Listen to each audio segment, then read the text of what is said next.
Krishna Preshtaya Bhutale Srimate Bhaktivedanta Swami Niti Namine Nama Om Vishnu Padaya Krishna Preshtaya Bhutale Srimate Bhaktivedanta Swami Niti Namine Namaste Saraswate Deve Gauravani Pracharine Nirvishesha Shunyavadi Paschatya Deshatarine Jaya Shri Krishna Chaitanya Prabhu Nityananda Shri Advaita Gadadhara Shiva Sadi Gaura Bhakta Vrinda.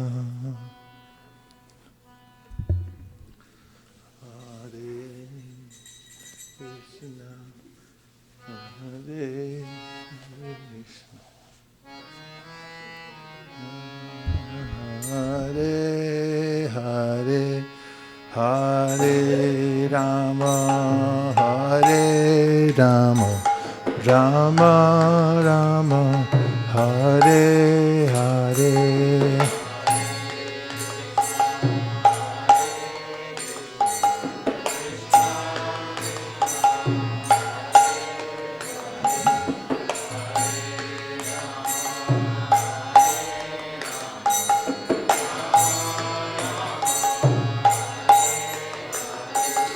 Hare Krishna, Hare Krishna, Krishna Krishna, Hare Hare, Hare Rama, Hare Rama, Rama Rama, Hare Hare.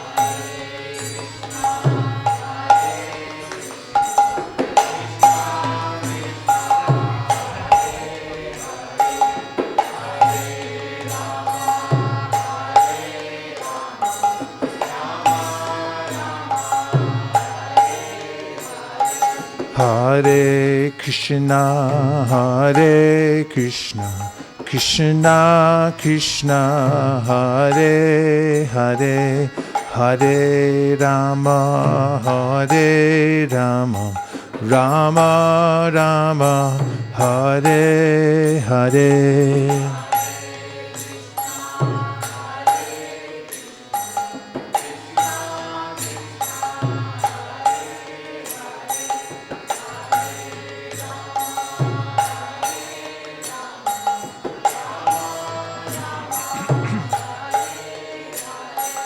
Hare Krishna, Hare Krishna, Krishna Krishna, Hare Hare, Hare Rama, Hare Rama, Rama Rama, Hare Hare.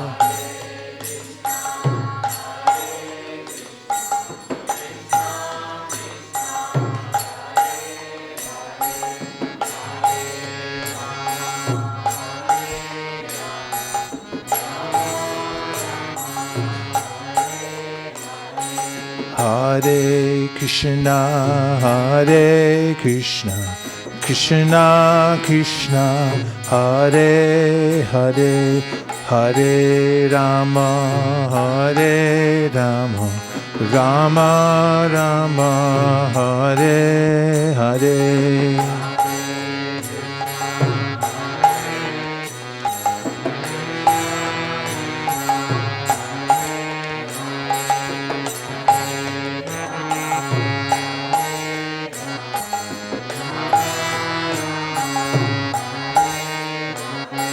Hare Krishna, Hare Krishna, Krishna Krishna, Hare Hare, Hare Rama, Hare Rama, Rama Rama, Hare Hare.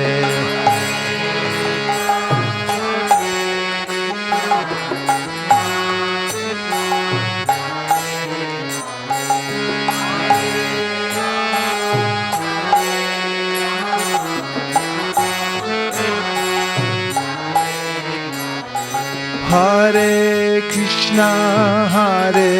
Krishna, Krishna Krishna, Hare Hare, Hare Rama,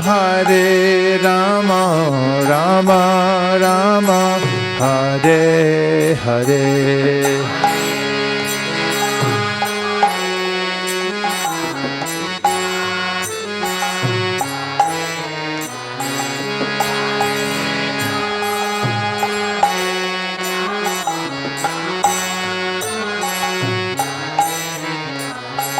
Hare Krishna, Krishna Krishna, Hare Hare, Hare Rama, Rama Rama, Hare Hare.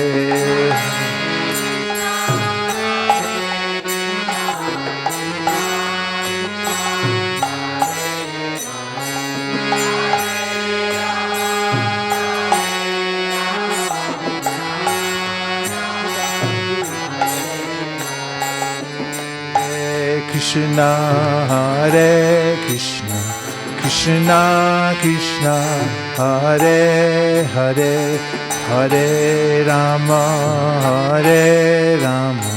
Rama Rama, Hare Hare.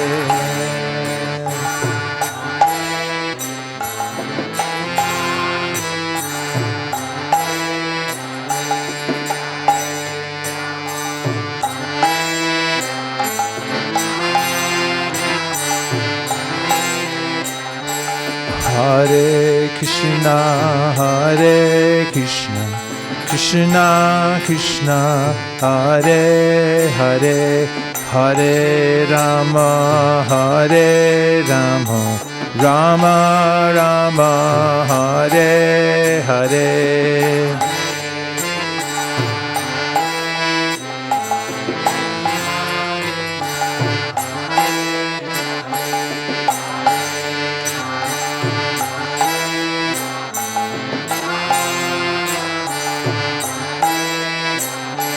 Hare Krishna,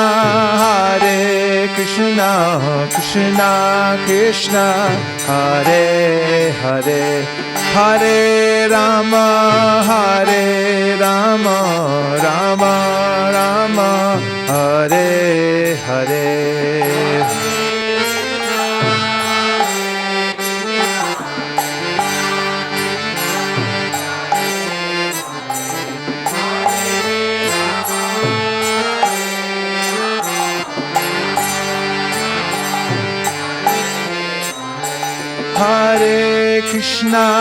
Hare Krishna, Krishna Krishna, Hare Hare, Hare Rama, Rama Rama, Hare Hare.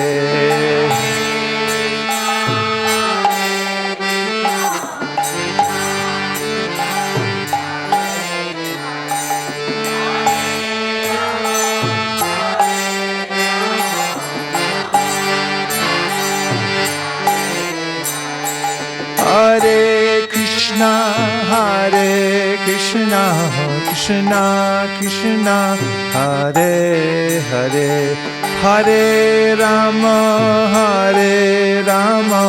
Rama Rama, Hare Hare.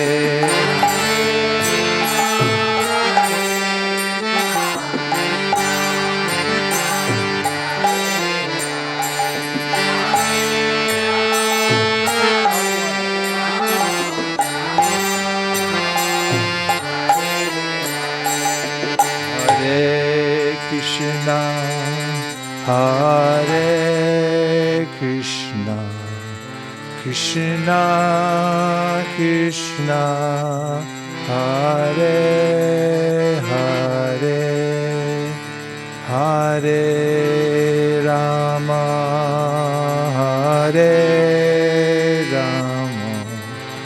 Rama Rama, Hare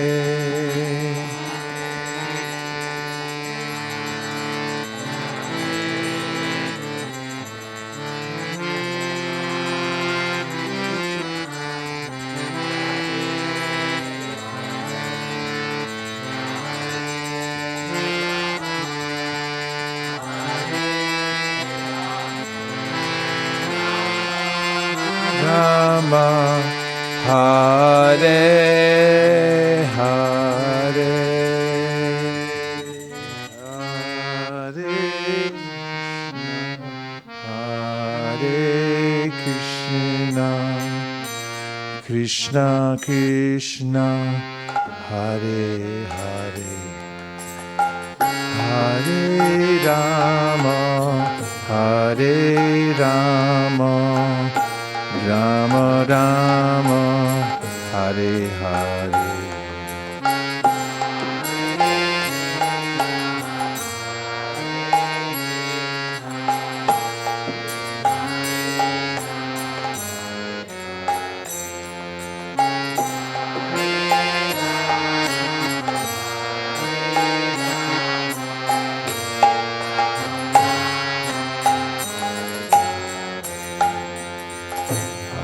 Hare Krishna, Krishna Krishna, Hare Hare, Hare Rama, Rama Rama, Hare Hare.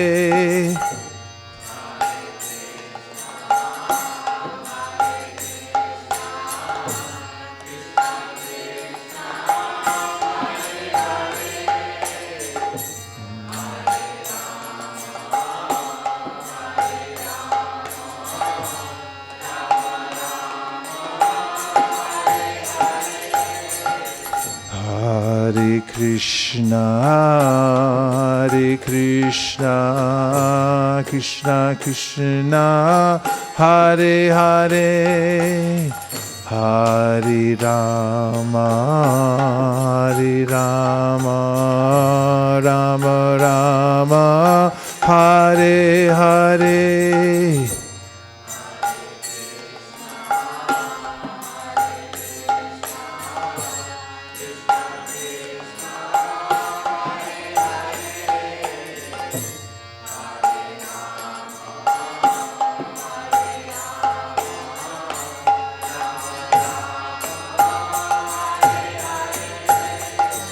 Hare Krishna, Krishna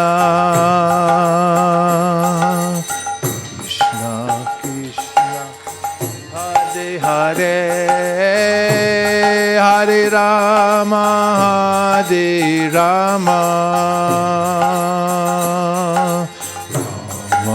Rama, Hare Hare.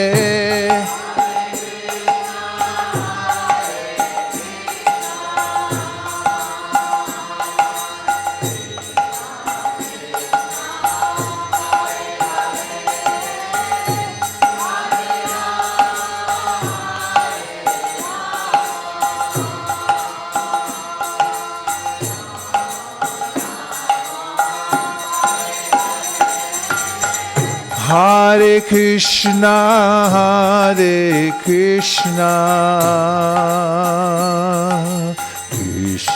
Krishna Krishna, Hare Hare, Hare Rama, Rama Rama, Hare Hare.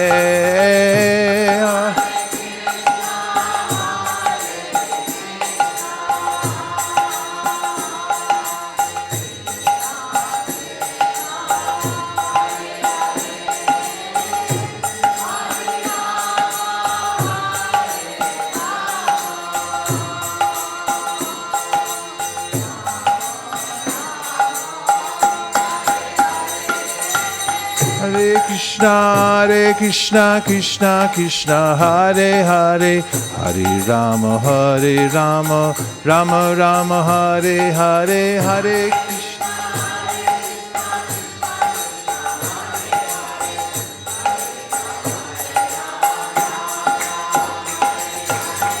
Krishna. Hare Krishna, Krishna Krishna, Hare Hare, Hare Rama, Rama Rama, Hare Hare.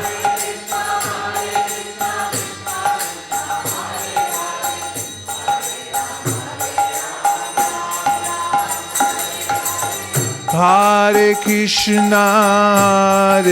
Krishna, Krishna Krishna, Hare Hare, Hare Rama,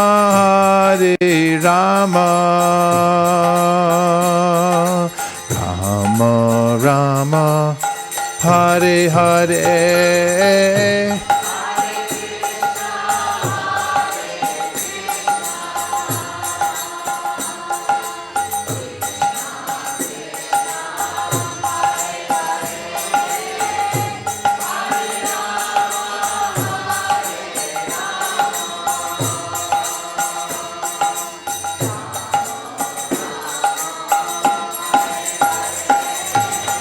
Hare Krishna,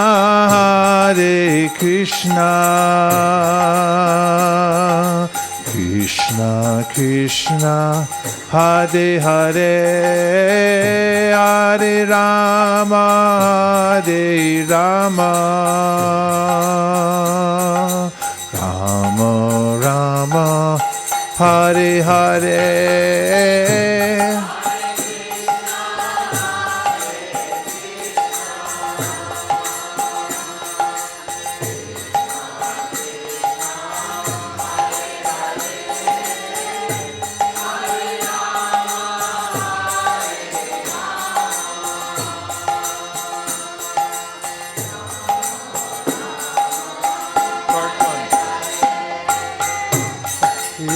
Krishna, Hare Krishna, Krishna Krishna, Hare Hare, Hare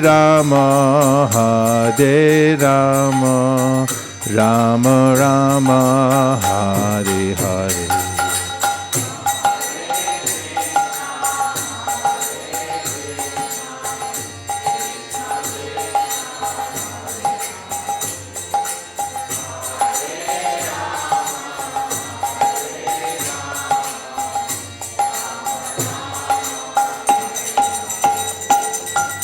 Hare Krishna, Krishna Krishna, Hare Hare, Hare Rama, Rama Rama, Hare Hare. Hare Krishna, Krishna Krishna, Hare Hare, Hare Rama, Rama Rama, Hare Hare.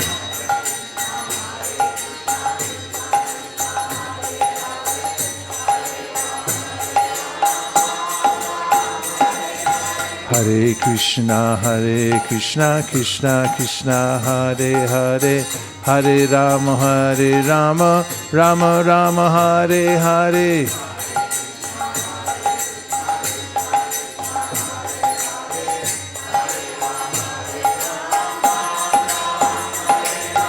Hare Krishna, Krishna Krishna, Hare Hare, Hare Rama, Rama Rama, Hare Hare.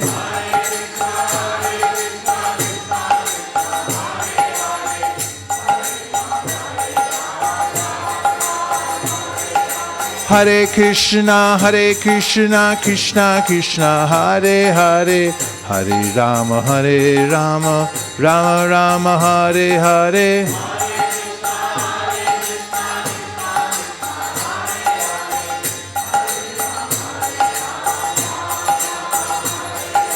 Hare Krishna, Krishna Krishna, Hare Hare, Hare Rama, Rama Rama, Hare Hare.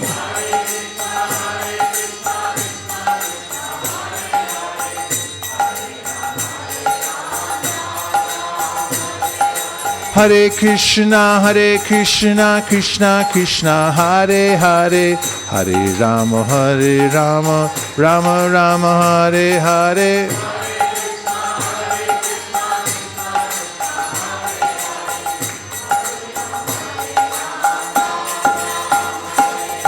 Hare Krishna, Krishna Krishna, Hare Hare, Hare Rama, Rama Rama, Hare Hare.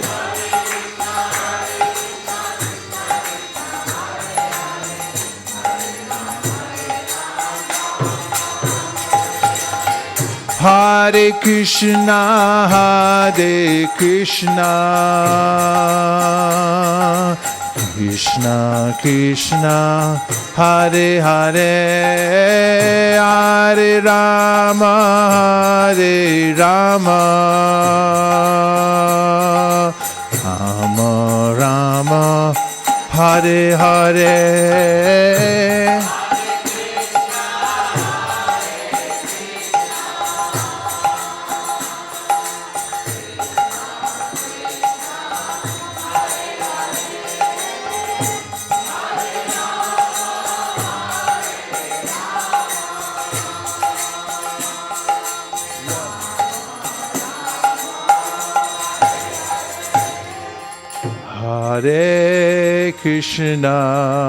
Hare Krishna, Krishna Krishna, Hare Hare, Hare Rama, Rama Rama, Hare Hare.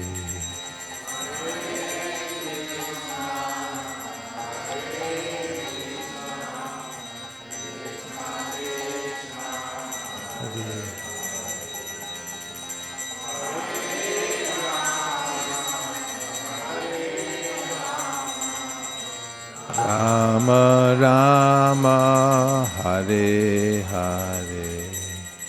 Go Premanande, Nitai Gaura Haribo, Haribo, Haribo, Nitai Gaura Haribo.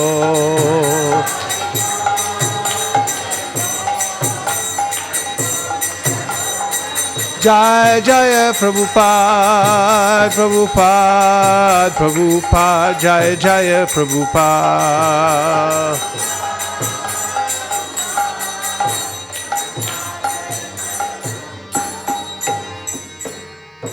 Go Premanande.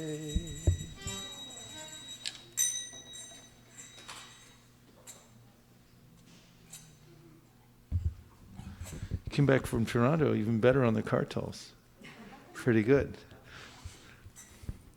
Om Jnanatimirandasya Jnananjana Shalakaya Chakshurun Viditam Dena Tasmai Shri Gurave Namaha Shri Chaitanya Manopishtam Stapitam Yena Bhutale Swayambrupa Kadahmayam Dadati Swapadantikam Vandeham Shri Guru Sri Uta Padakamalam Shri Gurun Vaishnavamscha Shri Rupam Sagrajatam Sahagana Raghunatham Vitam Tam Sajivam Sadvaitam Sadvatutam Parijana Krishna Chaitanya Devam Shri Radha Krishna Padan Sahagana Lalita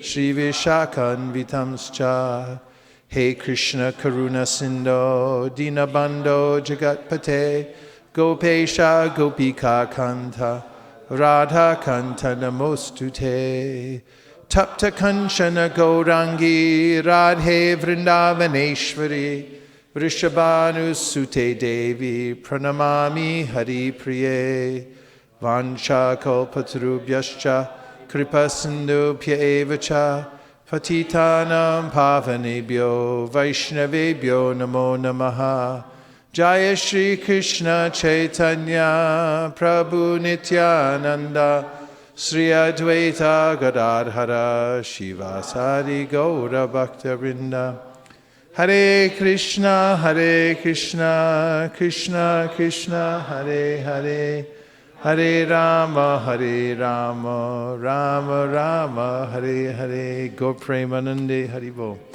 I'm so happy to be here with all of you tonight. Coming into this temple is always a new life's experience, and seeing all of you here is the best of the best. Thank you for coming, and thanks to everyone who's joined us online. May I have a Bhagavad Gita?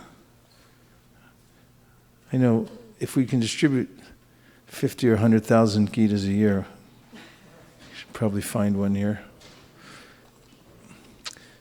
So, in the Bhagavad Gita, in the 3rd chapter, starting with the 27th verse, 27th and 28th verses, Krishna talks about the difference between acting in knowledge and acting in ignorance. As it turns out, it makes a big difference. So, in 327, Krishna says, Prakrite kriyamanani gunai karmani sarvashaha ahankara vimudhatma kartaham iti manyate.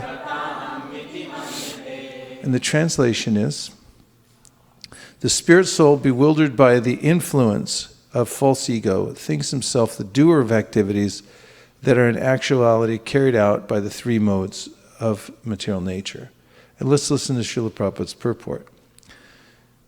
2 persons, one Krishna conscious and the Krishna consciousness, and the other in material consciousness, working on the same level, may appear to be working on the same platform, but there is a wide gulf of difference in their respective positions.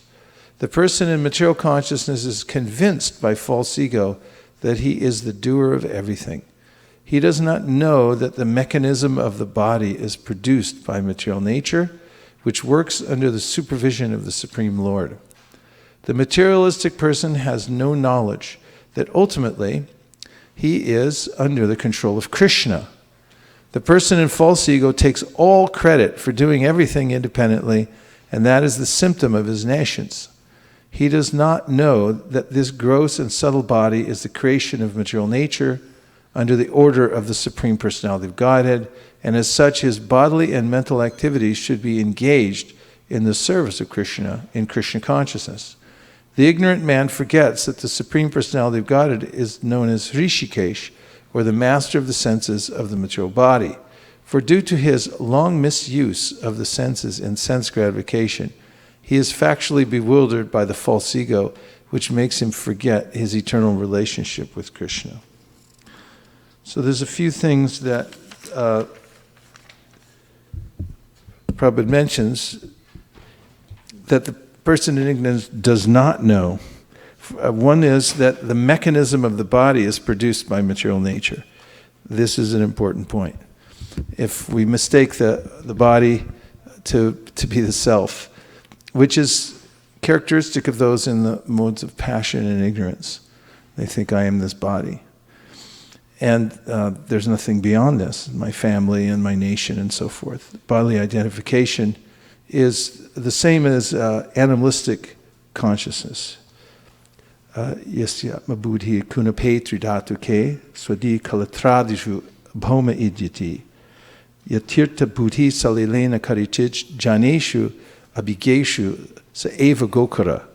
This is mentioned in the Srimad Bhagavatam. Lord Krishna says that a person who identifies him or herself with the material body, thinking that this body, which is mechanistic, and if you really look at it, it's a bag of bile, mucus, and air, if you want to put it like that. Yasyatma buddhi kunape tridhakute, which Krishna does. And that it's such a person then considers the land that he or she was born in to be worshipable. And this, he says, eva gokara, a person like this is in animalistic consciousness, no better than an ass or a cow. Yes?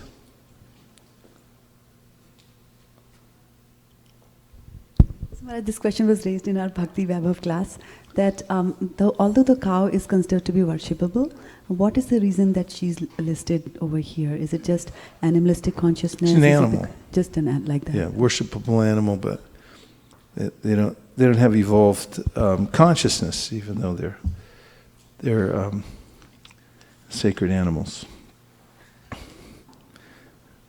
So, and very particularly the cow, because Prabhupada says that if a calf dies, then if they put the calf in front of the cow, even when it's dead, then the cow will give milk and lick the body of the calf, thinking that it's alive. And so, in a similar way, a person thinking this body is alive, which it's not, and then invests him or herself in rendering service to the body and the senses, it's similar. So the first thing is that the mechanism of the body is produced by material nature. That's something they do not know. And the second is that the material nature is controlled by the Supreme Personality of Godhead. And the third is that he should engage his service in the senses in the service of the Supreme Personality of Godhead. These are the three things that Srila Prabhupada mentions in his purport that they do not know. First is that the body is mechanistic and that they're different from the body. The second is that the material nature is controlled by someone, and that someone is the Supreme Personality of Godhead. And the third is that that person should engage in his senses in the service of the Supreme Personality of Godhead. And he also mentioned a characteristic of a person who's in ignorance, that he takes credit for whatever he does. So now let's look at the person in knowledge. That's the next verse 28. They're one next to the other. Krishna juxtaposes these verses to give us the contrast. Tattvavitu mahabhaho gunakarma vibhagayo gunaguneshu vartanta itimatva nasajjate. One who is in knowledge of the absolute truth, O mighty armed, does not engage himself in the senses and sense gratification, knowing well the differences between work and devotion and work for fruitive results. Prabhupada's purport: the knower of the absolute truth is convinced of his awkward position in material association. He knows that he is part and parcel of the Supreme Personality of Godhead Krishna, and that his position should not be in the material creation. He knows his real identity as part and parcel of the Supreme, who is eternal bliss and knowledge, and he realizes that somehow or other he is entrapped in the material conception of life. In his pure state of existence, he is meant to dovetail his activities in devotional service to the Supreme Personality of Godhead Krishna.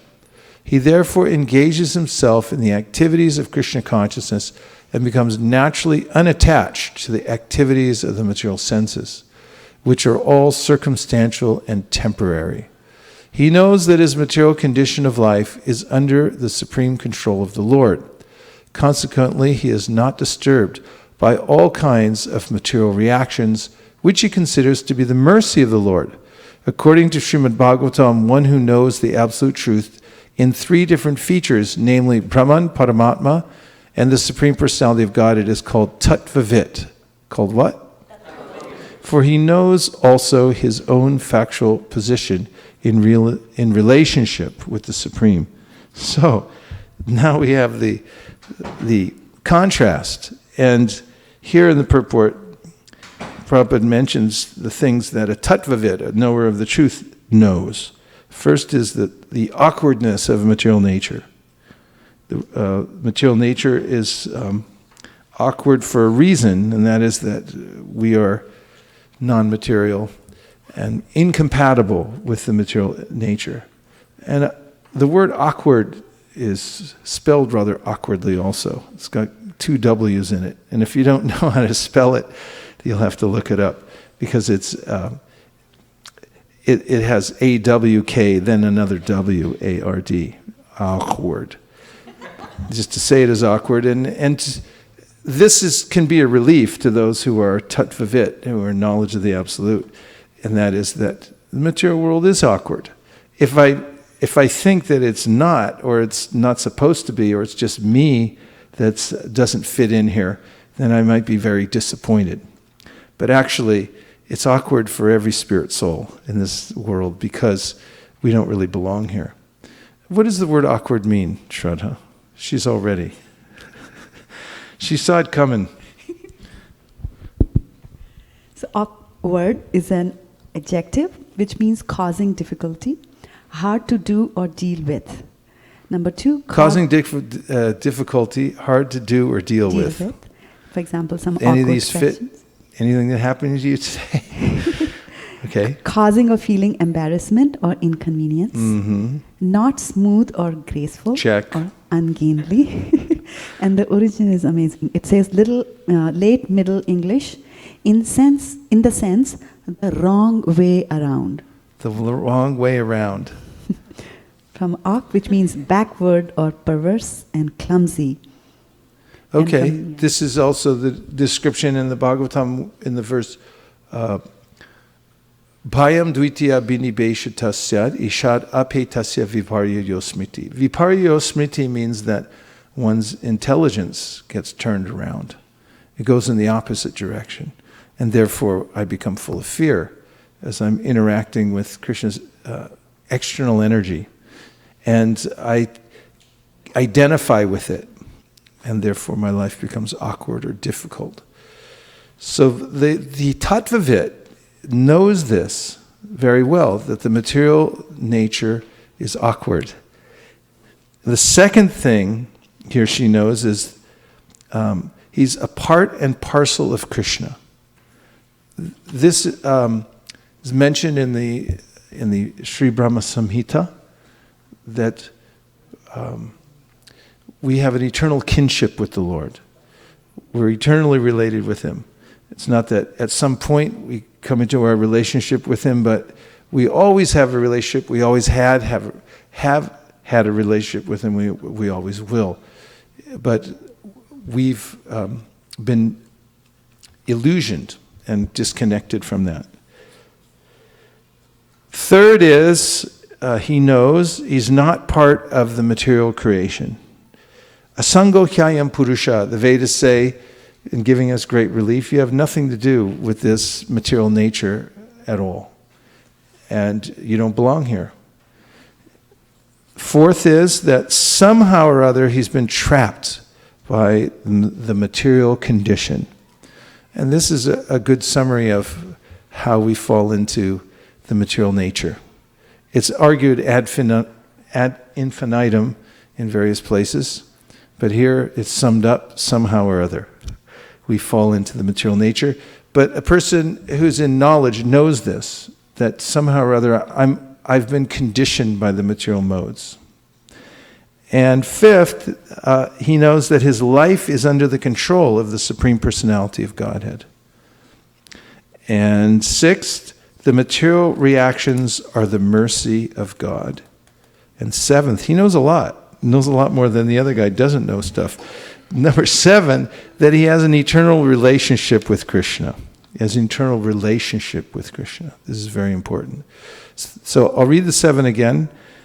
He knows the awkwardness of material nature, that he's part and parcel of Krishna, that he is not part of the material creation, that somehow or other he's been trapped by the material condition, that his life is under the control of the Supreme Personality of Godhead, that material reactions are the mercy of God, and then he has an eternal relationship with Krishna. Everyone in this room who knows all 7 of those, raise your hand. Everyone's hand should go up. You all know this. Raise your hand. Even if you didn't know what I asked you, raise your hand. Okay, yes, you know all 7 of these. You're tattvavits. You're knowers of the truth. So the difference is profound. And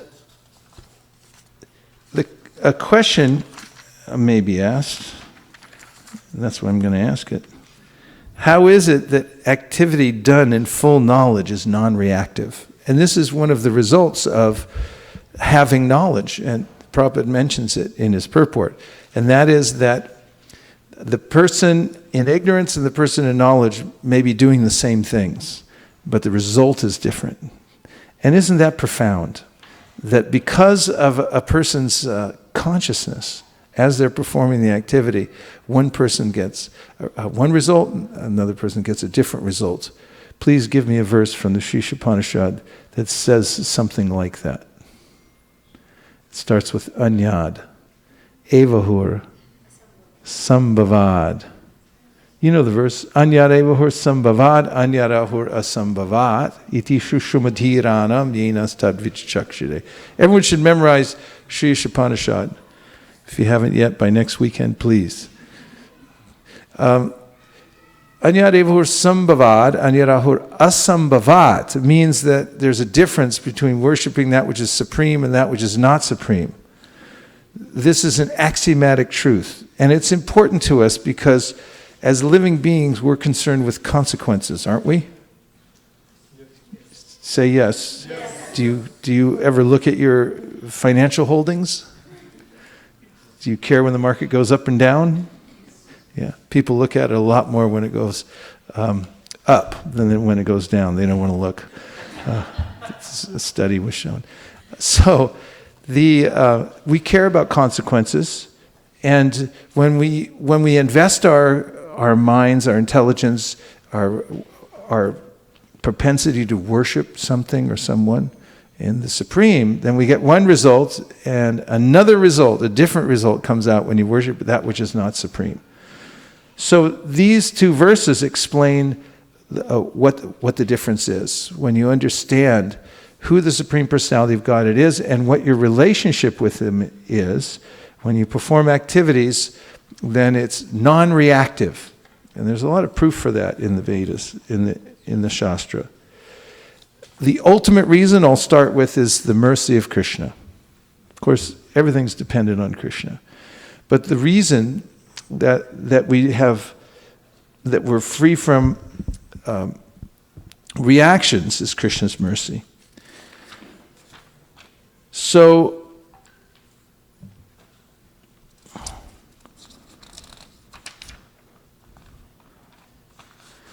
in the purport to Tattvavittu Mahabaho, Gunakarma Vibhagayo, Guna Guneshu Vartanta Iti Matva Nasajjate, where Krishna is talking about the Tattvavit, he says that a person, one who knows the absolute truth in three different features, namely Brahman, Paramatma, and the Supreme Personality of God, it is called Tattvavit, for he knows also his own factual position in relationship with the Supreme. So this is very important, the relationship.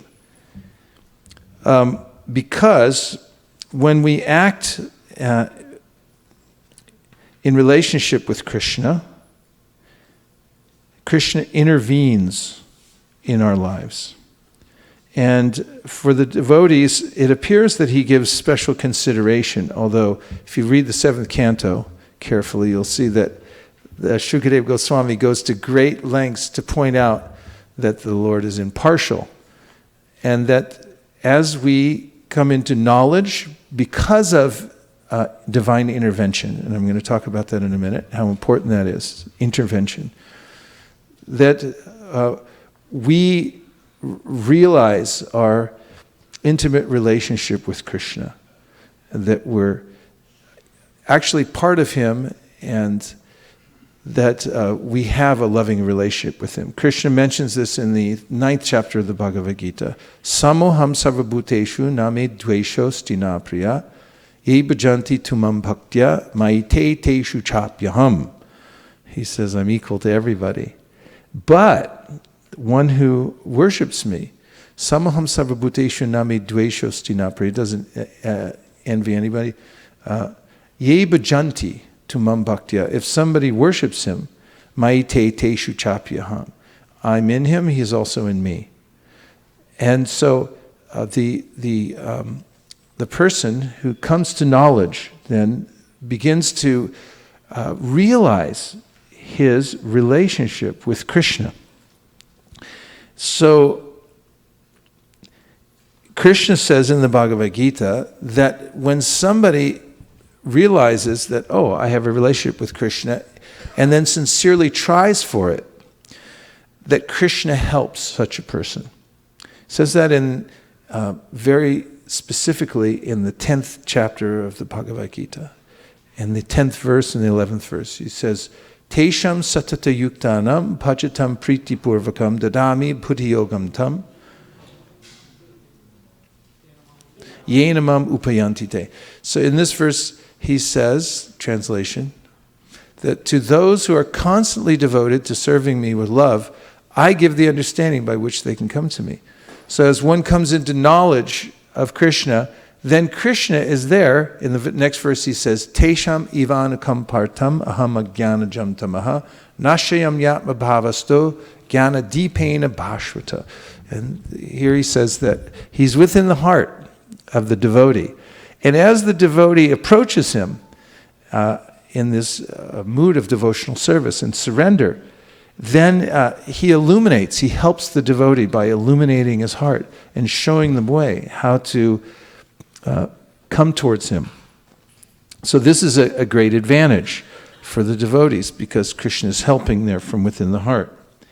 And also, the Shastra says how Krishna gives a special consideration to those who are devotees. One of the prominent verses that the Acharyas quote regularly is from the 11th canto, 5th chapter, 42nd verse. Swapada mulam bhajata priyasya tyaktanya bhavasa hare priyeshaha vikarma yat shot patitam katanchit dhunoti sarvam hridisani vishta. That is 11.5.42. So this verse says that if somebody takes to the process of devotional service, but then has a slip-up, which means vikarma yachchot patitan katanchid. Just look at the Sanskrit transliteration first. So this swapada mulam bhajata priyasya. Priyasya means that a person who's engaged in worshiping Krishna is very dear to him. And tyaktanya bhavasis. So the mood of the devotee is, the bhava is tyaktanya, that I'm giving up everything for Krishna. Hari Pareshaha, I'm giving it up for Hari. And now, vikarma yachchot patitam katanchit, if somehow or other, for some reason, there's some vikarma, while a person's performing devotional service. Vikarma means he did something he wasn't supposed to do. Dhunoti sarvam hridishani vishta. This means that the Lord is there within the heart and rectifies the devotee from within. And therefore, it's not necessary for a devotee to perform prayaschitta, as it is when one's doing karma. Yes?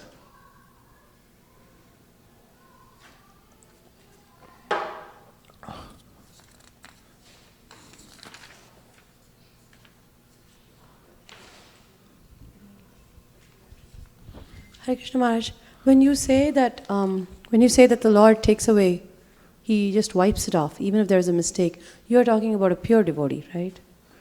No. Because then we look at the fact that, we have to remember we're doing Vaishnava Aprad. What? Most of the time a You devotee... have to remember what? That you do Vaishnava Aprad. The biggest Aprad any devotee can do is a Vaishnava Aprad. Well, don't do Vaishnava Aparad. But then Krishna says, I'll wipe it out, don't worry. So. Well, there's two things that you have to suffer for. One is Vaishnava Aparad, and the other is sinning on the strength of chanting. There are other offenses which you can rectify by continuing to chant. As it says in the Vaishnava Tantra that Nama Aparada Yuktanam Naman Yeva Harantyagan Avishrani Prayuktani Nam Yevarta Karanicha. That if you're making aparadhas in chanting, then you should chant constantly. But the acharyas say be careful of Vaishnava Aparada because that you actually have to suffer for. There's no rectification by continuing to chant. And also don't sin on the strength of chanting. That's a big topic because one might ask the question, here we talked about somebody who did some vikarma. And so that question is answered in the Shri Prambhavati Dharmatma Shashvas Chantim Nagachati Kontya Pratijanihi Name Bhakti Pranashati. You know the purport, right? No. Okay, show the purport. We'll read it because it's important. Shri Prambhavati 931. Shri Prambhavati Dharmatma Shashvas Chantim Nagachati Kontya. This is a famous verse where Krishna is telling Arjuna, declare it boldly, my devotee will never be vanquished. And he says, very quickly, Shripam Bhavati Dharmatma, very quickly he becomes righteous, attains lasting peace. Now listen to this purport. You'll never be the same after you hear this. Purport, this should not be misunderstood. In the 7th chapter, the Lord says that one who is engaged in mischievous, it's not mischievous, there is no such thing, mischievous activities cannot become a devotee of the Lord. One who is not a devotee of the Lord has no good qualifications whatsoever. The question remains then, how can a person engage in abominable activities, either by accident or by intention, be a pure devotee? This question may be justly raised. The miscreants, as stated in the 7th chapter, who never come to the devotional service of the Lord have no good qualifications. As is stated in the Srimad Bhagavatam, generally a devotee who is engaged in the 9 kinds of devotional activities is engaged in the process of cleansing all material contamination from the heart. He puts the Supreme Personality of Godhead within his heart, and all sinful contaminations are naturally washed away. Continuous thinking of the Supreme Lord makes him pure by nature. According to the Vedas, there is a certain regulation that if one falls down from his exalted position, he has to undergo certain ritualistic processes to purify himself. But here there's no such condition, because the purifying process is already there in the heart of the devotee due to his remembering the Supreme Personality of Godhead constantly. Therefore, the chanting of Hare Krishna, Krishna Krishna, Hare Hare, Hare Rama, Rama Rama, Hare Hare, should be continued without stoppage. This will protect a devotee from all accidental fall downs. He will thus remain perpetually free from all material contaminations. Now, what is accidental and what is on purpose? Prabhupada answered that. He said if they come back, it was accidental. When they come back, that he didn't consider. But we see people, they go away. This Narada mentions this in his teachings to Srila Vyasadeva. Navajano jata katanshanam vrijan mukunda sevan yava angrisam shitim. What's the next line? In this verse, Navajano jatu katanshana vrajan mukunda sevan yavar angasam shritim. He says that a person may fall down from devotional service, but he can't forget the lotus feet of the Lord. Interestingly, in that purport, Srila Vishwanath Chakravarti Thakur says that the devotee is haunted by rasa. He may try to go away and experience the material world again, but it's too late. He already tasted something superior. So he'll remember it again and again. Verse?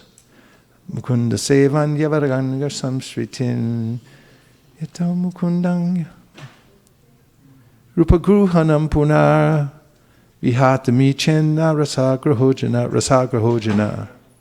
You want to see it? Yes. Say yes. Yes. When anybody asks you if you want to see a Bhagavatam verse, you just go, yes. Even if it's in the middle of the night, they wake you up 1 o'clock. You want to see a Bhagavatam verse? Just say yes. That's how you go back to Godhead. 1519.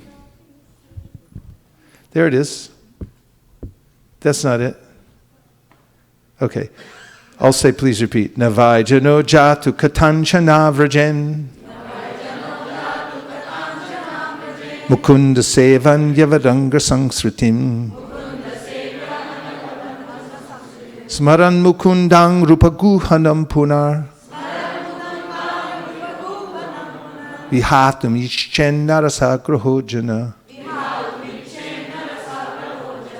And the translation is, my dear Vyas, even though a devotee of Lord Krishna sometimes falls down somehow or other, he certainly does not undergo material existence like others, fruit of workers, etc., Because a person who has once relished the taste of the lotus feet of the Lord can do nothing but remember that ecstasy again and again. He'll come back. So in the verse we were looking at in the 11th canto, Supada Mulam Bhajata Priyasya, the Acharyas make several points. First is that the Lord personally protects a surrendered soul from the reactions of accidental fall down. No prayaschitta required. The second is, even powerful demigods like Yamaraj cannot touch a devotee who has been claimed by the Supreme Lord. Example is Jamil. That's the whole idea of the 6th canto, is following the 5th canto, because the 5th canto tells about the hellish conditions that people who are dedicated to material life have to suffer eventually. And Shukadev Goswami, Parikshit Maharaj, being a compassionate Vaishnava, says, what can be done? How can they be helped? And that's when Shukadev Goswami becomes enlivened. He tells the story of Ajamil, which he heard from a sage. And that it describes Poshanam, how the Lord protects his devotees. Especially, he protects through his holy name. And anyone who chants the holy name like Ajamil was protected from sinful activities. One may say, how come he went on sinning even after he chanted Narayan? But the Vishwanath Chakravarti Thakur says, this was only a semblance of sinful activity. It was like a snake with no fangs. It was biting with no effect, because the holy name was so powerful. It wiped out any kind of reactions. So, also, the Acharyas say, in regard to the verse, the devotees of the Lord are the most dear to the Lord, and he protects them as a father would protect his child, even if the child deviates. That's important to remember. And finally, that the causeless mercy of the Supreme Lord on his devotees is his supreme opulence. That's brought out in the purport also. That's his supreme opulence, is his causeless mercy to his devotees. So it's good to be a devotee, isn't it? This is to Supada Mulam Bhajata Priyasya Tyaktanya Bhavasya Hari Priyeshaha. That verse, important verse to remember. So, ultimately everything's personal. That we have a personal relationship with Krishna. So it's not a mechanical thing, but we have an actual relationship with him. And when he sees our attitude towards him, he reciprocates. Where does Krishna say in the Bhagavad Gita that he reciprocates with everybody? Ye yatamam prapadyante tamstataiva bhajamyaham mama vartmanu vartante manusya partasarvasha. So this is heartwarming, at the very least, because Krishna is the Supreme Personality of Godhead. He's the best friend of all living entities, and every one of us have a relationship with him. And he says, as in whatever way you would like to approach me, that way I'll reciprocate. This is a very sweet relationship that everybody has. So, if even at first, when someone takes to the process of devotional service, with just a little bit of knowledge that Krishna is the Supreme Personality of Godhead.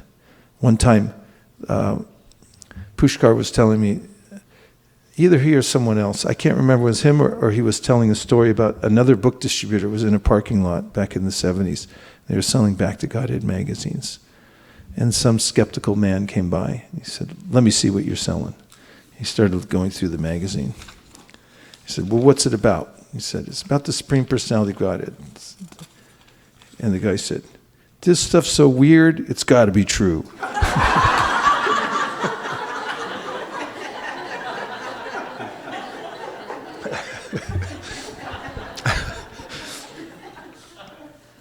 So, in the beginning, the devotees come in contact with spiritual knowledge, and they start to have a sense that this is probably true. And if they're fortunate, they come in contact with the pure devotees who are engaged in the process of devotional service, and they take it up. So if someone has a little bit of faith, it goes a long way. And this comes up in the 3rd chapter, 31st verse of the Bhagavad Gita. This verse everyone knows, Ye me matam idam nityam anutishtanti manava. Krishna is saying that those who execute their duties according to my injunctions. So this means faith. You hear Krishna say something and you say, okay, I'm going to do that. And who follow this teaching faithfully without envy become free from the bondage of fruit of actions. So this is called knowledge. When you get the perfect source of knowledge and then you follow it. This is knowledge in action. And this is the result, that the person becomes free from the bondage of fruit of action. And here's how powerful it is. This little bit of faith. In the purport, Prabhupada writes, the injunction of the Supreme Personality of Godhead, Krishna, is the essence of all Vedic wisdom, and therefore is eternally true without exception. How do you like that? Makes your life better, right? Best. As the Vedas are eternal, so this truth of Krishna consciousness is also eternal. One should have firm faith in this injunction without envying the Lord. There are many philosophers who write comments on the Bhagavad Gita but have no faith in Krishna. They will never be liberated from the bondage of fruit of action. But an ordinary man with firm faith in the eternal injunctions of the Lord, even though unable to execute such orders, becomes liberated from the bondage of the law of karma. In the beginning of Krishna consciousness, one may not fully discharge the injunctions of the Lord, but because one is not resentful of this principle and works sincerely without consideration of defeat and hopelessness, he will surely be promoted to the stage of pure Krishna consciousness. So, this fortunate knowledge and faith comes into the heart of the devotee by intervention. We need intervention because Lord Chaitanya says it's not swata or automatic that a living entity comes out of the control of the material nature. We don't automatically break free from the conditioning of the modes of material nature. It's very powerful, the conditioning of material nature. Where does Krishna say in the Bhagavad Gita how powerful it is? Daivahi esha gunamayi mama maya duratyaya mamevaye prapadyante mayametam tarantite. He says this divine energy of mine is very difficult to overcome. But those who surrender unto me can easily cross beyond it. So it's very difficult. And Chaitanya Mahaprabhu says, Maya mugda jivana nahi swata Krishna gyan jivere kripaya koila Krishna Veda Puran. There's all kinds of help that's offered. Here he mentions Srila Vyasadeva, who's making the Vedas available, the Srimad Bhagavatam very specifically, so that the living entities can read it and get outside knowledge, so that their contaminated intelligence, they can become freed from the rule of their contaminated intelligence and become liberated. And one who accepts the instruction of Krishna, ye me matam idam nityam, anutishtanti mana, without envy. Why should somebody else know everything and be in control? Well, Krishna is. That's his position. If one is simple and accepts that faithfully and follows Krishna's injunctions, then that person becomes freed from the influence of the contaminated intelligence and is able then to engage in devotional service. So that's an example that, let's say a neophyte devotee gets in the car and suddenly his contaminated intelligence says, hey, go to the bar. Or what do you call it, a pub? Pub or a bar. So you go to the pub, go to the bar, and so all of a sudden, he's in the car and he's driving towards the pub. What do you like, pub or bar better? Neither. Good, that's the right answer. See, it was a trick question. Very good. So then he may be even, chanting shlokas on the way there, but let's say he has a driver. He gets a driver, take me to the pub. So then driving down the road, and all of you are even shocked just to hear this, that he's doing that. But, he's thinking that it's just a whim in the intelligence, something came up, and it's like, go there. So he's going there, even though he's chanting or something like that, but still the progress is being made towards that destination. So they come up to an intersection, and there's a devotee there. He looks in the window, he says, "Hey, Krishna Das, where are you going?" And Krishna Das looks out and he goes, "I'm going to the temple." Now what just happened, there was intervention. It came from the outside. As a contaminated intelligence told him, go to the bar. And for some reason or another, he just followed it, because living entities are tiny. And they get influenced by the material energy until they become extremely strong and they've transferred over to the other side. That is, past anartha nivritti, into ruchi. And they're developing a positive, like pushing a big stone till you get to the top of the hill. Once you get past anartha nivritti and the ruchi starts to come, then the stone starts going down the other side. You become inclined towards Krishna, not towards Maya. But until that point, there's danger. Of course, there's always danger in the material world. At any point, someone has to be careful, vigilant. So in this example, the person there is following his contaminated intelligence. Even though he's a devotee, he may even be chanting shlokas or japa on the way. But then the outside influence comes. And suddenly his intelligence is brought back. And you go, oh, whoops. Oh, yeah, turn around, take a right here, not a left, and let's go that way and go to the temple. So this kind of outside influence, good outside influence that comes from the devotees and from Krishna in the Bhagavad Gita allows us to come to this point of tattvavit, of knowledge. And once we have that, then the way that we move in the world, the way we work is considered, because our activities now, our intention now is towards serving Krishna, even while living in this material body. The Rupa Goswami says such a person is a liberated soul, because he's following the instruction of Krishna and Krishna's devotees. So the verse Tattvavittu mahabaho gunakarma vibhagayo gunaguneshu vartanta iti matva nasajjite tells us the position of a person who has come to this knowledge that I'm not the body, I'm not part of this material nature at all, I have nothing to do with the material world. Krishna's in control, he's the Supreme Personality of Godhead, and I have a relationship with him. And the other person's being described, prakrite kriyamanani gunai karmani sarvasha. Ahankara, a person thinks I'm doing everything. Although it's being carried out by the material nature, he's being controlled by the material nature.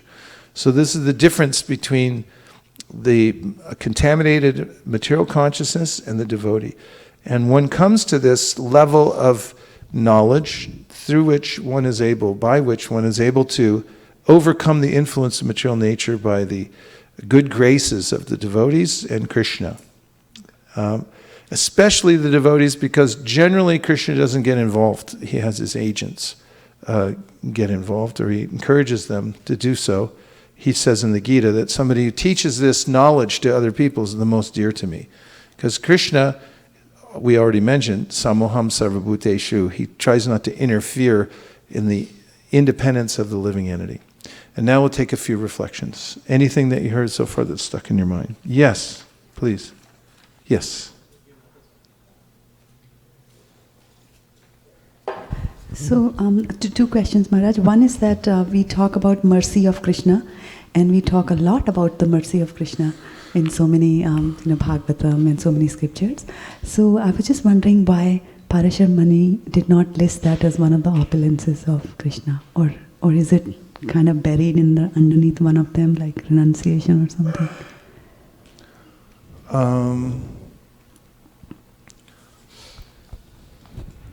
Well, I don't have specific answer for that. Those are general categories, but I've not read any, specific commentary about why that, mercy isn't mentioned there.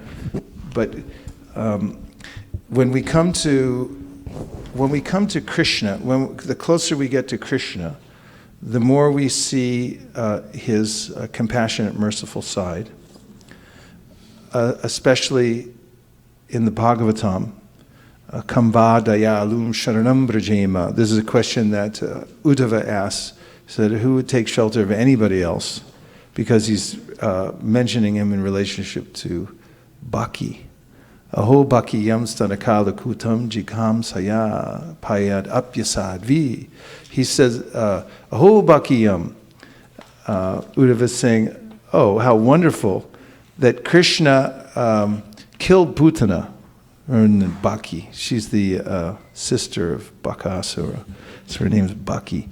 So, Aho bhakti yam stanakala kutam jikam saya payad apyasadvi. Even though she was a fake nurse, and she came in with bad intentions, and she tried to kill Krishna, Krishna gave her a position of mother. So in the purport, in the last line of the purport, if you go down to that, Prabhupada writes, the Lord accepts the least qualification of the living entity and awards him the highest reward. That is the standard of his character. Therefore, who but the Lord can be the ultimate shelter? And in the material world, we have more of a sense of justice, the law of karma. We deal with how Mahavishnu oversees the world, and there's a kind of mercy within karma because it helps to refine us. It's a kind of what we call a cosmic sensitivity training. And then of course, the mercy is there, and we have a sense through following processes mentioned in the Vedas like varnashrama, that we're pleasing the Lord somehow or other. But it's very indirect. Just like if you follow all the traffic laws on the way home tonight, which I hope you do, make a full stop at red lights, please. Then Donald Trump will be pleased with you, indirectly. Because he's ostensibly, the head of the government, and you followed the laws that were set out somehow or other. So there's this indirect sense of mercy in the material world. But when you start to come into the Bhagavatam and you see Krishna in Vraj, then you see more how directly merciful he is, and everybody's asking about it. Even Brahma in his prayers in the 14th chapter of the 10th canto of the Srimad Bhagavatam is saying, Krishna, after you gave so much mercy to Bhakti, to Putana, do you have anything left for the residents of Vrindavan? I mean, you gave so much to this dastardly person who was a child killer and tried to kill you, but you gave her complete mercy. You have anything left for everybody else? And the big answer is yes, more and more and more and more.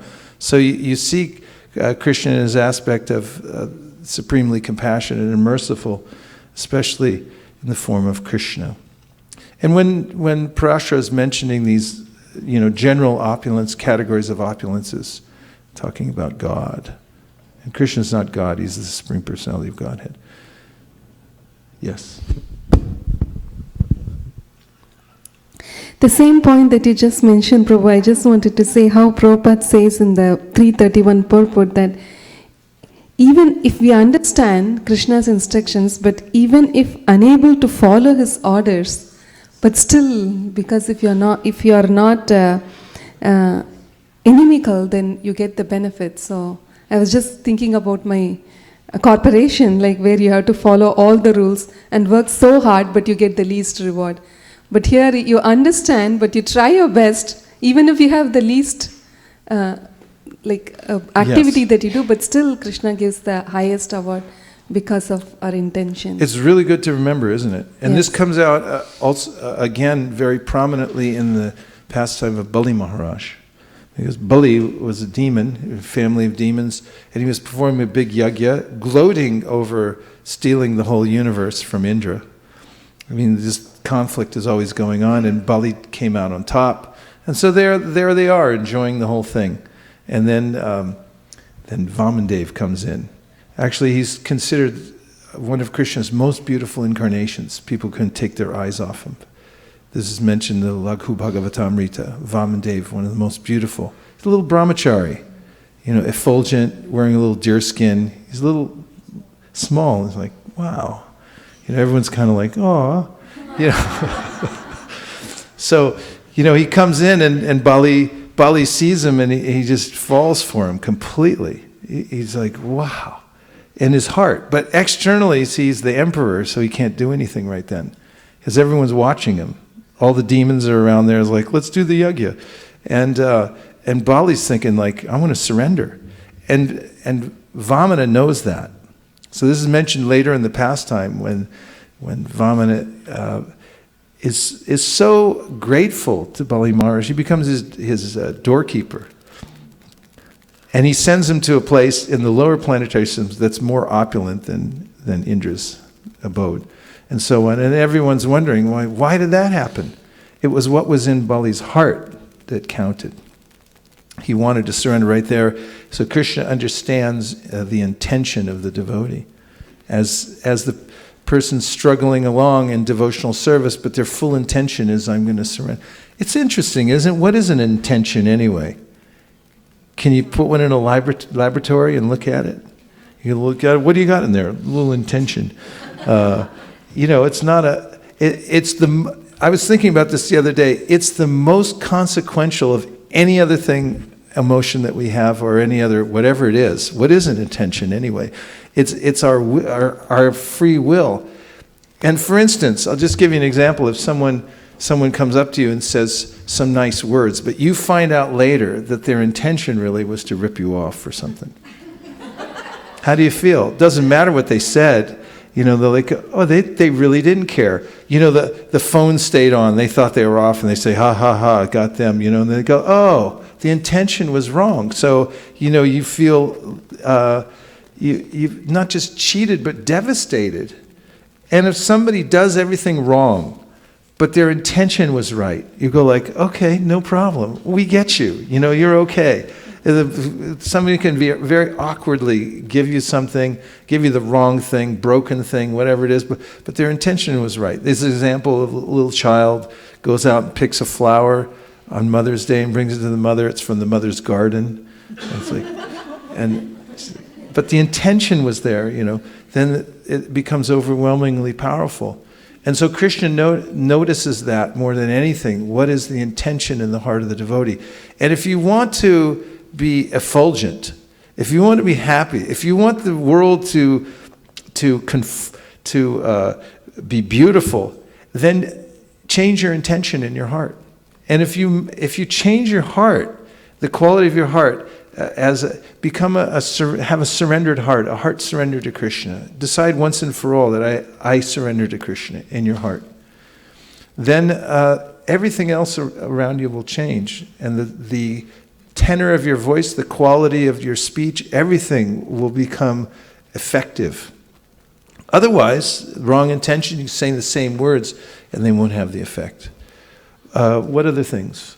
I thought it's your hand going. Okay, yes. Prabhu, I was just thinking that, since the beginning we were talking about how certain conditionings that we have can be gone with chanting, but Vaishnava Aparadh, we were discussing before, that is something, the most scariest thing.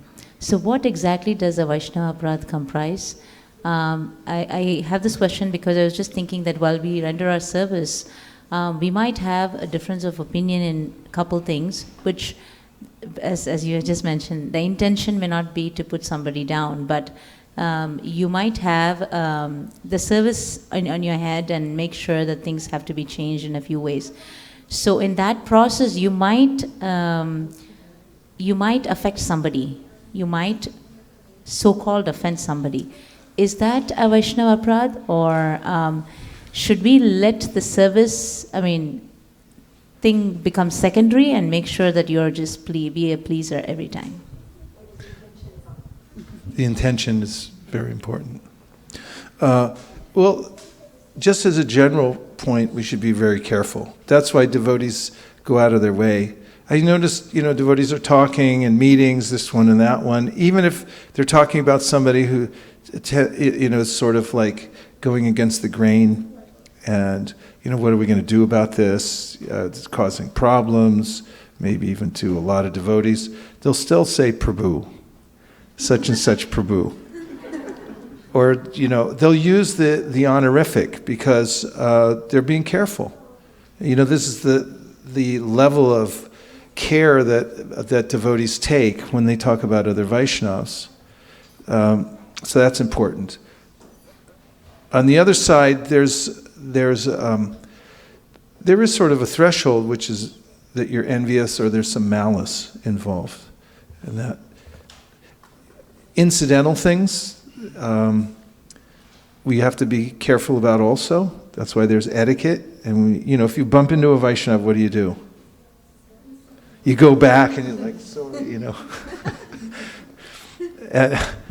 and if you accidentally offend a Vaishnava, you go back and make sure everything's okay. So we're always careful on that level. So, if you come into an area, a room, a website, something like that, where people they took off all the governors and they're just like going for it, criticizing devotees. It's like it doesn't matter anymore because of this, and that. You can list all kinds of things. Run. Be careful for your spiritual life, because there's a way to deal with things, and there's a way to kill your spiritual life, which is not being careful and saying it doesn't matter anymore. It always matters. You have to be careful of Vaishnava Aparadha. Krishna likes devotees more than anything, and it's not for us to say that they're not devotees. Don't make that presumption. So there's a few practical things. Oh yes, from the internet, please. Who's on the internet tonight? We know for sure that we have Vaikunt Naik Prabhu. Oh, that's good. My key takeaways. Number 1, haunted by rasa. Vishwanath Chakravarti's statement is deeply reassuring that once a person had got introduced to Krishna consciousness, even if he goes off, the taste will linger and the person will come back. Number 2, divine intervention. How Krishna, either through directly or through his devotees, steps in to adjust the wayward behavior of neophyte devotee. Was that Vaikuntha Nayaka? Yes. Very nice. He always pulls out essential points. Thank you, Vaikuntha Nayaka. So, practical steps.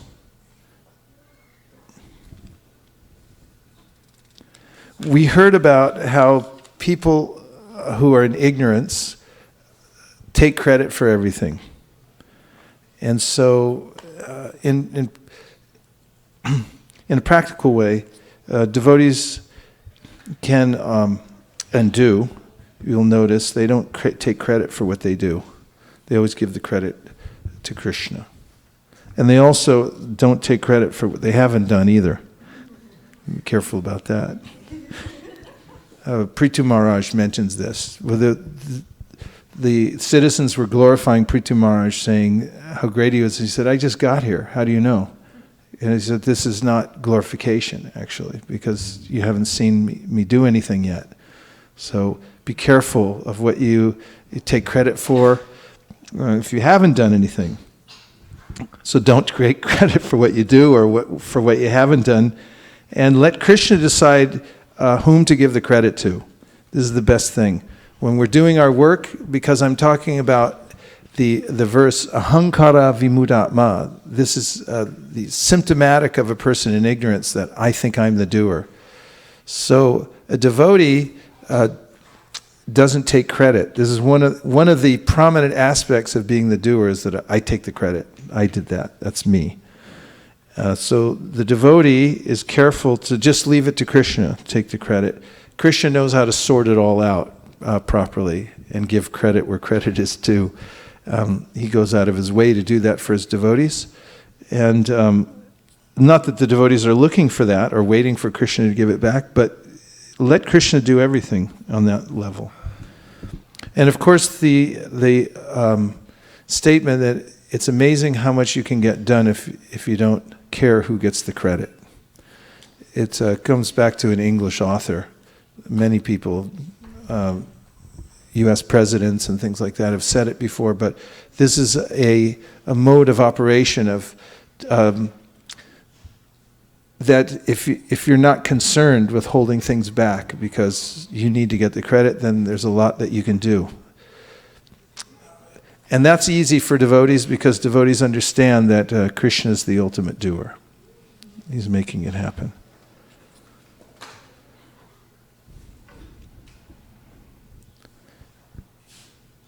And about intervention, Prabhupada writes, actually he's in a conversation, he mentions that everything, all resources are here in the world, but you can't touch them unless they are made available to you. And he says that you can't get them without God's intervention.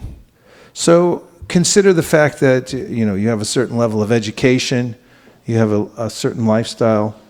Prahlad Maharaj mentions in his prayers to Lord Nrsingadev that these things are all Krishna's mercy in his arrangement. Some people have more, some people have less. These are all because we all have a certain capacity. And as Chaitanya Mahaprabhu said, right after he took sannyas, he went out with his followers and he asked them, "Did you bring anything with you?" And they said, "No, we didn't bring anything. You didn't tell us to bring anything." He said, "Very good, because I want you to see that the Lord has filled up the universe with food and money.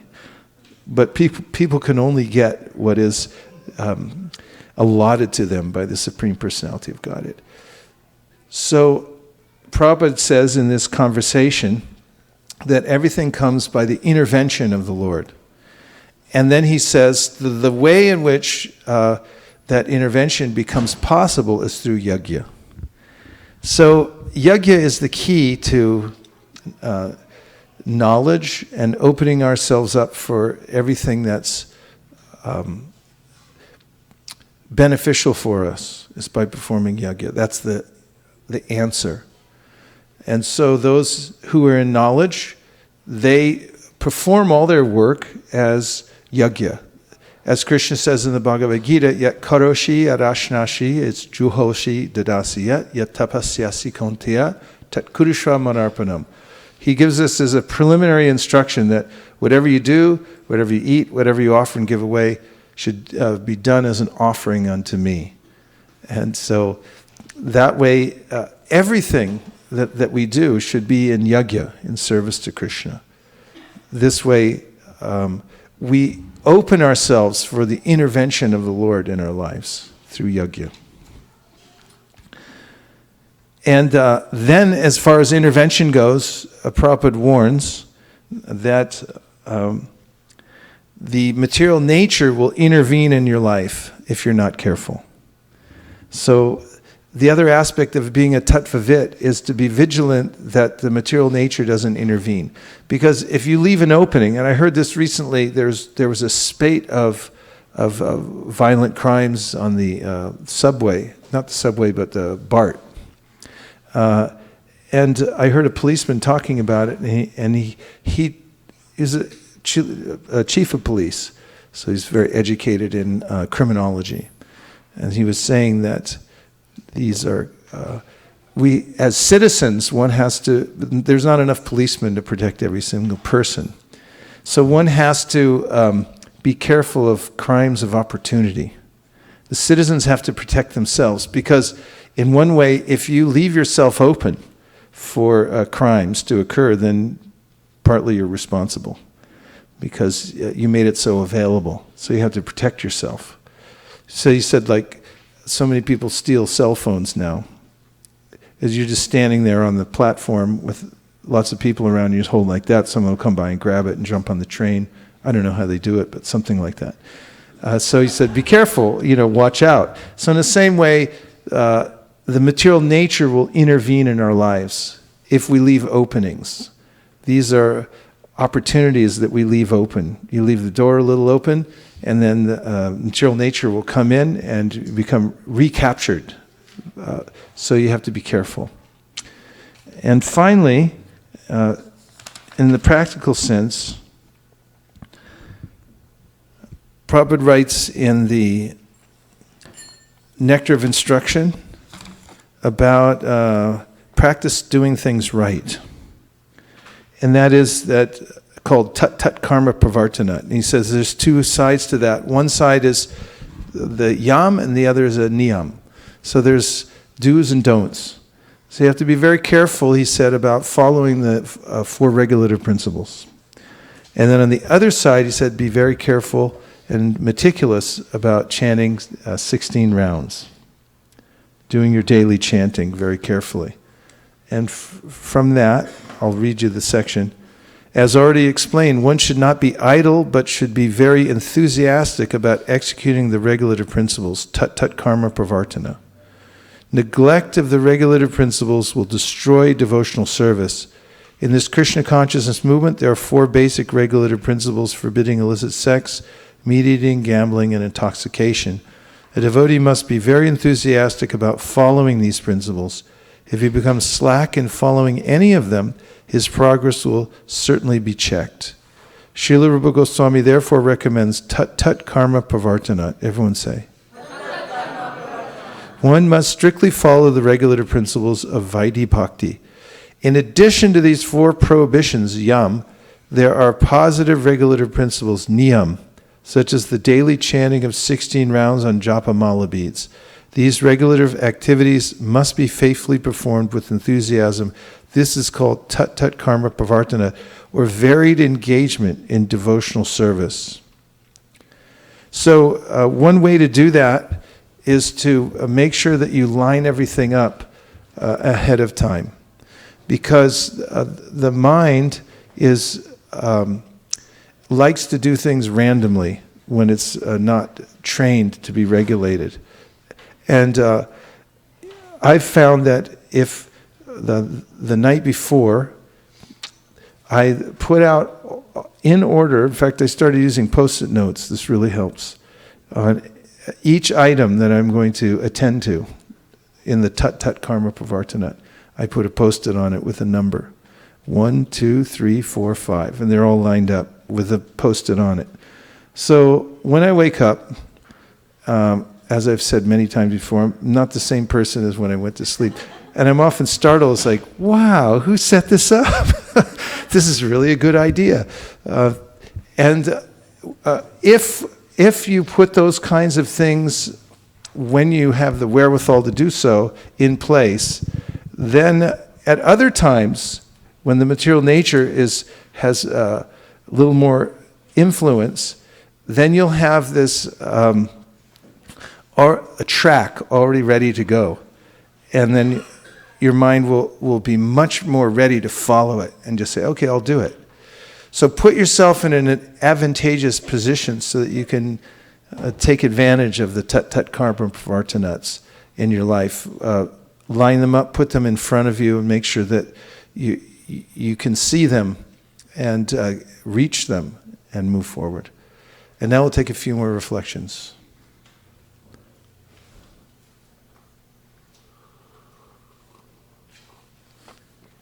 Yes.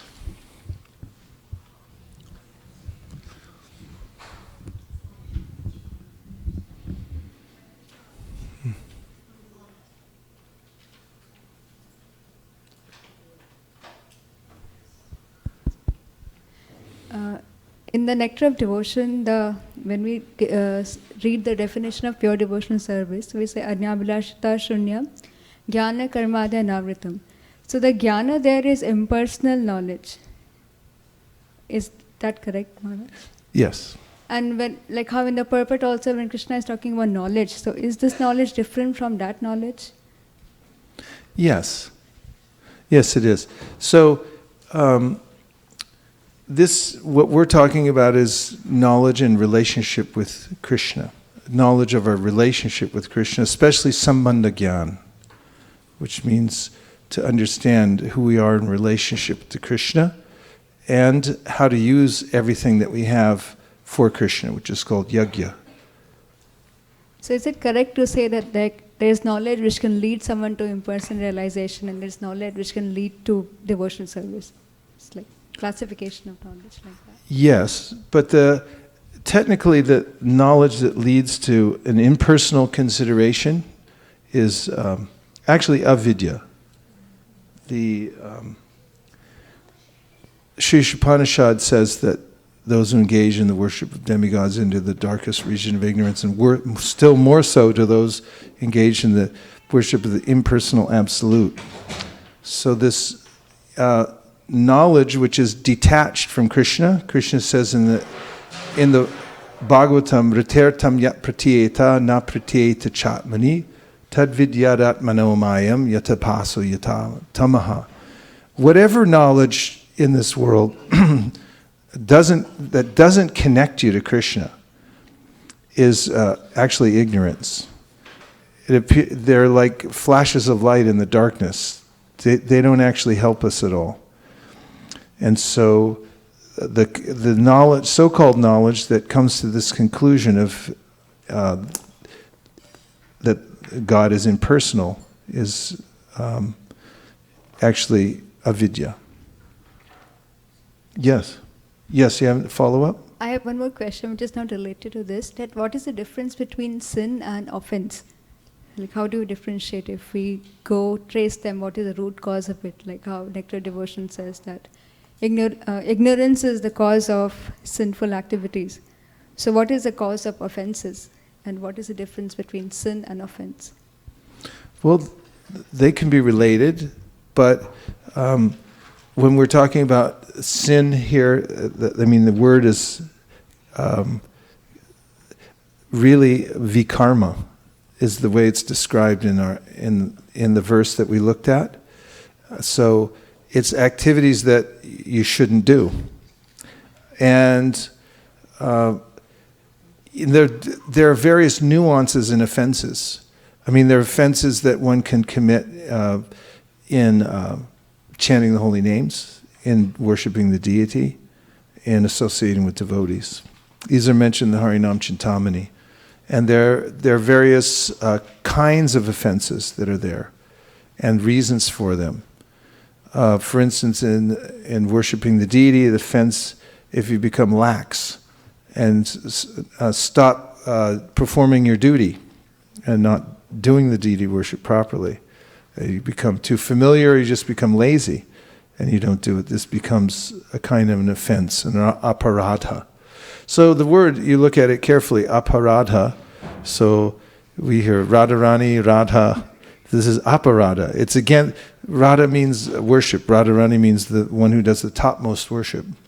And so this aparadha means that somebody's doing something against the worship, the idea of the worship. So it does imply that somebody has some knowledge that they're engaging in the system, but then they do it wrong. And so there's that, and there's vikarma, which means to act against one's nature. Prabhupada describes it like that in other places, against one's interest. There's scriptural injunctions, you should do this and not that. You drive on the right side of the road, but you drive on the left side. So there's going to be bloodshed, and there's going to be some reaction to that, vikarma. So what we say sin really is a word that means vikarma. We're doing something against our interest, our ultimate interest. But the cause of both the offense and sin is avidya or ignorance. Well, like as I mentioned, in some kind of aparadhas, we might have weakness of heart. This is one thing that Haridas Thakur mentions. Due to weakness of heart, I become attached to petty material things. And for the sake of those, I don't do my devotional service. Or I'm inattentive because I start looking at something else rather than the holy name when I'm chanting. And so this becomes an aparadha. And this is due to like defects, anarthas within our heart. There are basic anarthas, symptoms of anarthas. First one is laya, which is called sleep, which means sleep, that I become sleepy when I'm doing my chanting. chanting and then I get tired. But if someone called me up and said, you just won the lottery, I'd wake right back up again. And then Vishepa, which means that there's distraction. I'm doing the thing, but I'm not really paying attention to it. And then Apratipati means that there's no sleep and there's no distraction, but I'm just not into it. Meh. Just forget it. I just want to do it. And then there's Rasasvada, which means that there's I have a taste, a natural taste for sense gratification. It's still there in my senses. I look at stuff and I think, oh, I want that. And then there are innate kinds of bad qualities like lust, greed, anger, and things like that, and they come out from time to time. So these are there naturally in the heart of a person who's conditioned by the material nature. These are called the 5 obstacles to ruchi, or actually the real definition is when these 5 obstacles are removed, then one comes to the point of nishta bhakti, which means steady bhakti, because these are the 5 obstacles that keep us from being steady. So while one's in anartha nivritti, practicing devotional service, and is being plagued by these things, these may be the causes of aparadhas. There's also, Vishwanath Chakravarti Thakur says in the Madhurya Kadambini, as one begins to perform devotional practice and then becomes well known for it. In other words, the person actually is starting to advance, and then other people might come to that person and start offering all kinds of accolades and gifts and things like that, and that person may be carried away by that. And this is another kind of influence that can cause aparadha. So there's various things, forces that can cause aparadha as we're practicing. So in Vaidhi Bhakti, we have to be very regulated and careful when we're doing that. So they're not exactly the same thing, vikarma and aparadha. Slight, subtle difference. Prabhu, you had a point.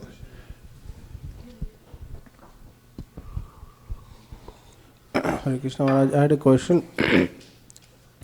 In Bhagavad Gita, it says Sankhya Yoga Prathak Vala Pravadanti Na Pandita. So Sankhya and Yoga eventually leads to the same result. And Lord Krishna says only childish people think that they are different.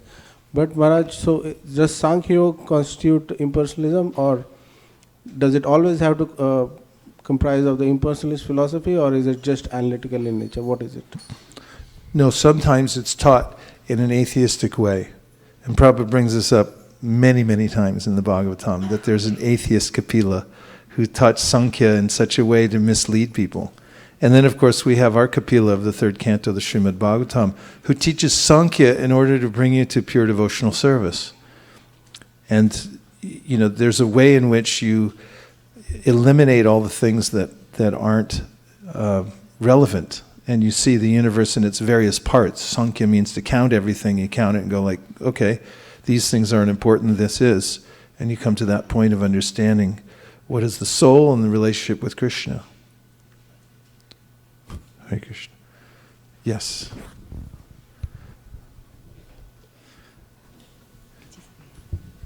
Is there a 5-minute Gita class tonight? Nobody's ready, right? Okay, next week. Thank you so much, Maharaj, for the wonderful class. I think I needed this badly. One thing which I liked a lot was when you mentioned the police officer talking about the crime of opportunity. And it's very, very powerful that, we blame Maya, but we are the ones who, keep our house open for it to step in. Yeah, you can think about that. You leave your window open, or if you leave your car open, and leave your computer on the front seat. You might as well just put a sign on the car that says free goods, help self. You're in one sense you're complicit because you tempted somebody to do it, or at least you put yourself in a disadvantageous situation. So yes, it relates to the way our relationship with Maya. So we have to not Maya's opportunistic. So if we don't give an opportunity, then we'll be okay. Prikishori.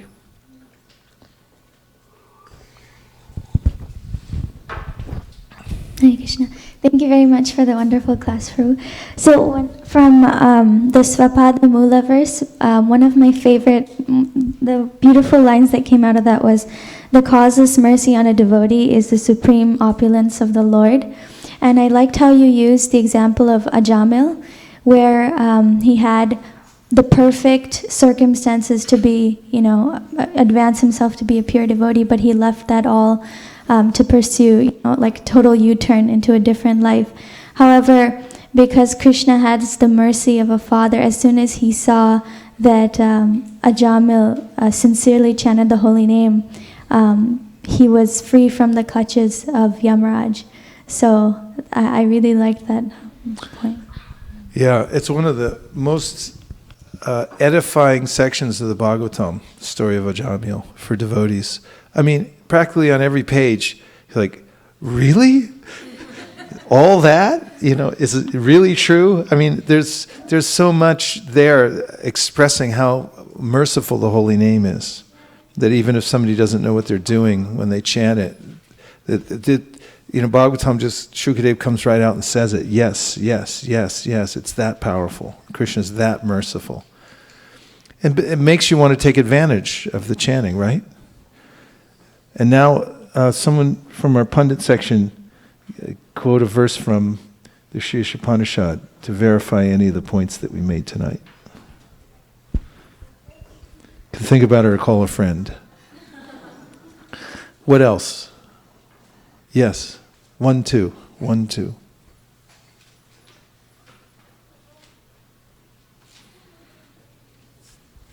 Thank you very much, Maharaj. I like the point you mentioned about anartha nivritti. You compared that to taking a stone up the hill, and then on the other side of the hill is just starts freely rolling. Then when one comes to Nishtha, and then further. Yeah, and Vishwanath Chakravarti Thakur, again from the Madhurya Kadambini, his metaphors are about nectar pouring, and that there's clouds and they're pouring nectar, and then it describes that they start to shower down with more intensity. So the more we move along the path of bhakti, and we become, we have greater capacity to take in Krishna's mercy, then the nectar pours more and more as we continue. Yeah.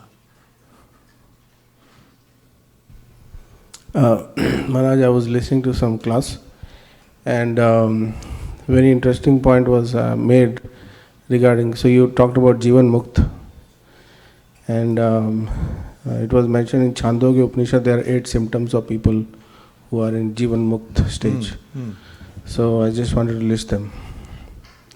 Apahat Papaha means free from sinful tendencies. Vijaraha, so not affected by old age. Vimrityu, they don't have fear of death.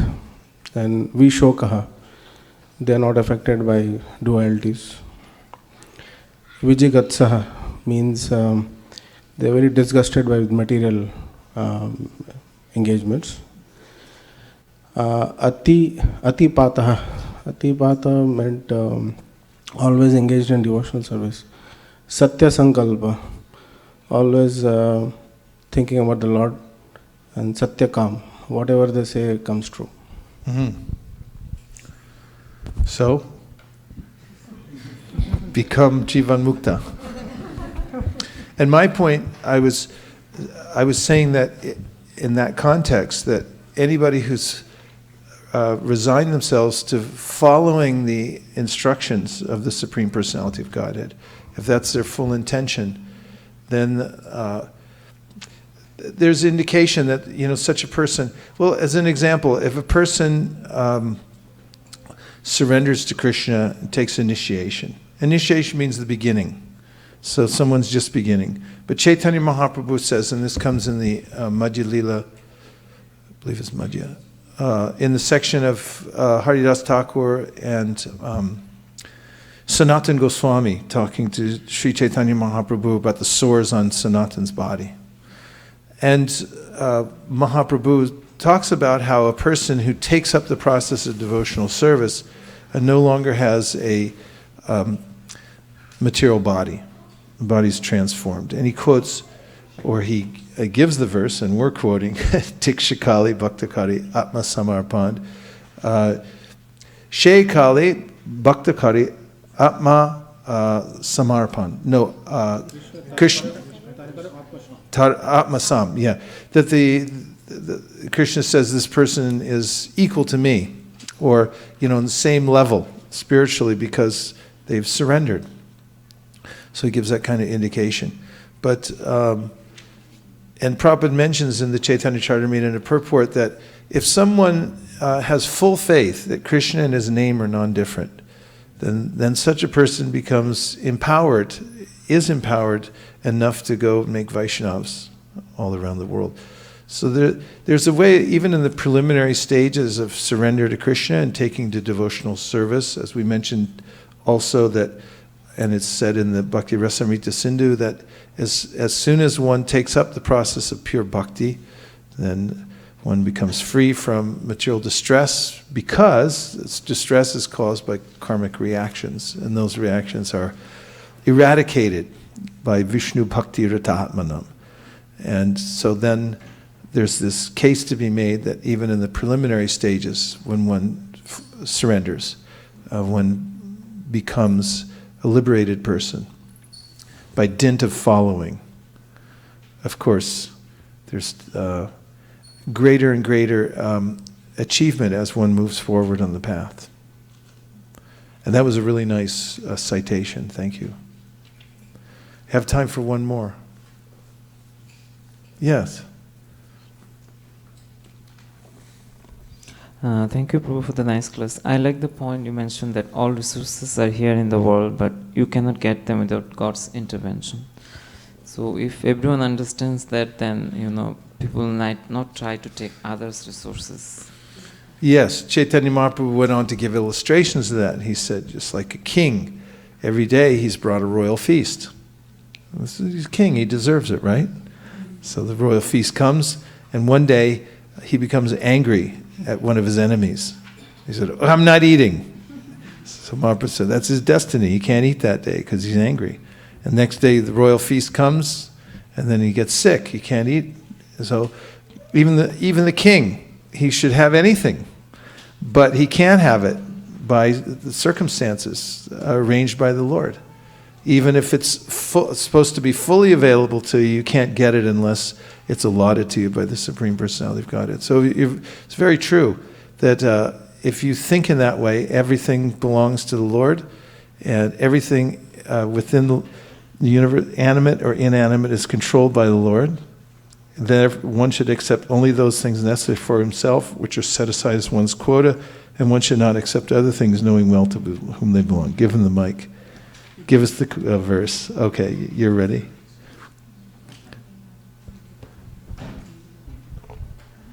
Ishavashamidam sarvam yatkincha jagatyam jagat tena taktena bundita magada kashasitana. Very good. Okay, give us another one about knowledge, the difference between knowledge and ignorance. Oh, that they're different results. I had another one about the one that you said in the middle of the class. Andam tama pravishanti ye sambhutyam upasate tato bhuya evate tamo yav sambhutyam rataha. And you were mentioning about how those who worship the demigod go to the darkest region of hell. And then I think the second part is like those who worship the impersonal Brahman. And more still to those worship the impersonal absolute. Yes. Yeah. Thank you. So, I think all of you are coming down on a bus, right? Yes. Good. One big bus for everybody. Is it one bus? Yes. So, I'm leaving early tomorrow morning to go down to Los Angeles because I have a few services to perform tomorrow. And then you're coming on Friday night. So, I'll see you for Mangalartik, or at least for greeting of the deities on sometime on Saturday. Shraddha's bringing the shlokas, and so we can chant for Shri Shri Rukmini Dwarkadish our shlokas. We're going to do this year chapter 9 of the Bhagavad Gita and all the other things that we can fit in so that you don't miss prasadam down there. And because I have to catch an early flight, I hope you'll excuse me, but I have to head right out before the Artik. And I'm really looking forward to seeing you in Los Angeles. And also, I think it's my first day back since I was on a writing retreat. I'm looking forward to seeing you more frequently. I have a lot of thoughts, things to discuss. There's a lot of projects going on, and I'm very eager to talk to everybody about it. So thank you for all that you're doing to spread Krishna consciousness all over the world, and for taking care of each other and for taking care of yourselves. And I'll see you in a few hours down in Los Angeles. Vanchakalpadrishcha kripasindabevacha patitanam pavanibhyo vaishnavebhyo namo namaha nantakoti vaishnaviniki jai go premanande.